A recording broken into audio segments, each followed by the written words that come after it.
Amadou Ampateba, Vie et enseignement de Tierno Bokar, sous-titre 12 de la deuxième partie, Dieu, embarras des intelligences humaines.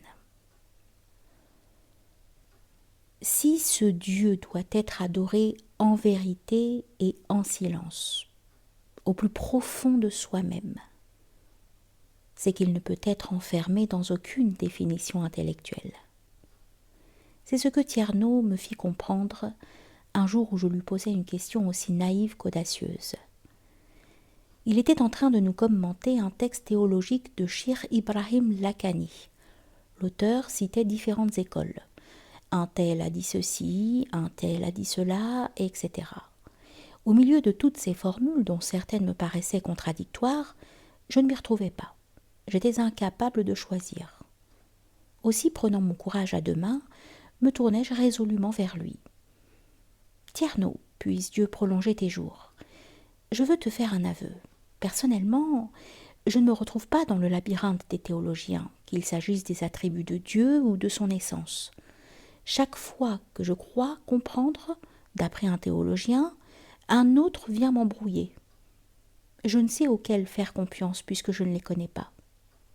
Aussi, Tierno, si tu ne me l'interdis pas, je voudrais mettre complètement de côté tous ces théologiens et me référer à toi, puisque tu es mon modèle. Je ne dis pas que je refuse ma confiance aux autres, mais toi, je te vois, et ce n'est pas à travers un oui-dire ou à travers un papier écrit que je te connais. Je voudrais que, d'après ta propre expérience, tu répondes à ma question. Qu'est-ce que Dieu ? Ce fut comme si je l'avais plongé dans les abîmes d'un océan.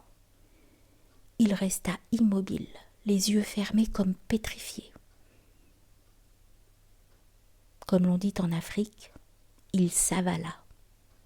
Il resta en cet état plusieurs minutes, puis revint à lui-même, comme s'il remontait de mystérieuses profondeurs. Il ouvrit les yeux, me fixa d'un long regard.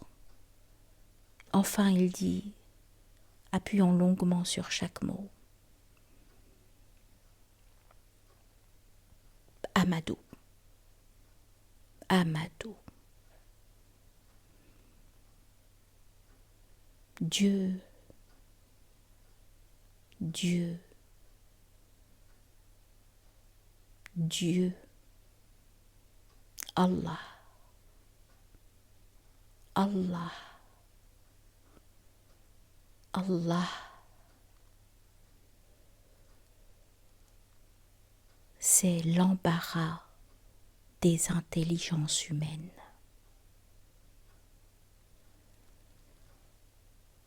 Et excuse-moi, Tierno, repris-je, mais je ne suis pas plus avancée. Je te dis que je ne m'y retrouve pas dans le fratras des théologiens, et je te demande une réponse précise, et tu me déclares que Dieu est l'embarras des intelligences humaines. Cela ne me tire pas de mon propre embarras. Pourquoi Dieu est-il l'embarras des intelligences humaines ?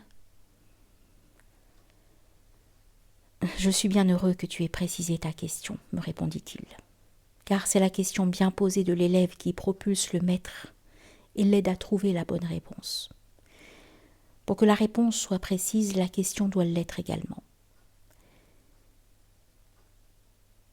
Dieu est l'embarras des intelligences humaines parce que, d'une part, si tu affirmes son existence, tu ne peux pour autant la prouver ni matériellement ni mathématiquement.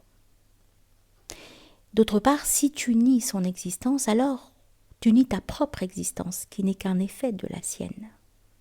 Or, tu existes. Et si l'on ne peut prouver Dieu matériellement, il faut se souvenir que la non-visibilité, la non-palpabilité et la non-sensibilité d'une chose ne sont pas pour autant des preuves absolues de sa non-existence. Enfin, Dieu est l'embarras des intelligences parce que tout ce que tu conçois dans ta pensée et matérialises dans ta parole comme étant Dieu cesse par là même d'être Dieu pour n'être plus que ta propre manière de le concevoir. Il échappe à toute définition.